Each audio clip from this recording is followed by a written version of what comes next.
গাজার দক্ষিণের শহর রাফা থেকে প্যালেস্টিনিয়ানদের সরে যেতে নতুন করে নির্দেশ দিয়েছে আইডিএফ।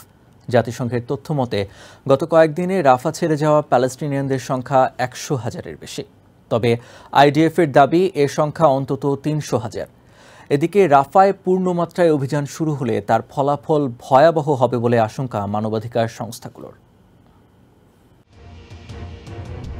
গাজায় হামলার পরিসর বাড়াতে শনিবার এর দক্ষিণাঞ্চলীয় শহর রাফা থেকে প্যালেস্টিনিয়ানদের সরে যেতে নতুন করে নির্দেশ দিয়েছে ইসরায়েলি বাহিনী। এর আগে আইডিএফের নির্দেশের পর শুক্রবার পর্যন্ত 100,000-এর বেশি মানুষ রাফা থেকে সরে যেতে বাধ্য হয়েছে বলে জানিয়েছে জাতিসংঘ। বাস্তুচ্যুত এসব মানুষকে বিভিন্ন আশ্রয় কেন্দ্রে যেতে বলা হয়েছে। ইসরায়েলি বাহিনী রাফার পূর্বাঞ্চলের বিশাল অংশ খালি করে জনবহুল মধ্যাঞ্চলের দিকে এগিয়ে যাচ্ছে।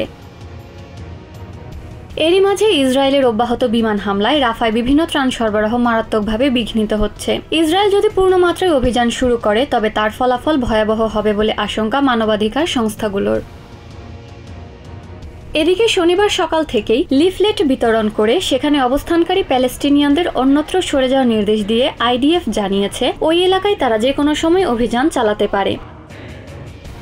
তবে হামাস তাদের উপস্থিতি জানাতে সবসময় সরব। সামাজিক মাধ্যমে প্রকাশিত ভিডিওতে হামাসের স্নাইপারদের ইসরায়েলি সেনাদের লক্ষ্য করে গুলি চালাতে দেখা যায়।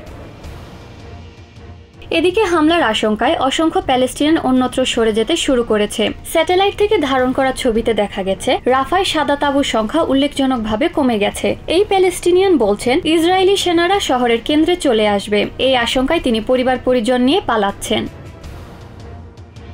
রাফার সবচেয়ে বড় হাসপাতালটি এখন খালি পড়ে আছে। জাতিসংঘ জানিয়েছে আর হয়তো 2 দিনের খাবার মজুদ রয়েছে রাফায়।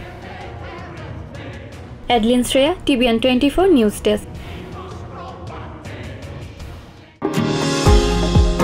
নিউ ইয়র্ক থেকে সম্প্রচারিত TVN 24 টেলিভিশন বিশ্বজুড়ে বাঙালির কণ্ঠস্বর।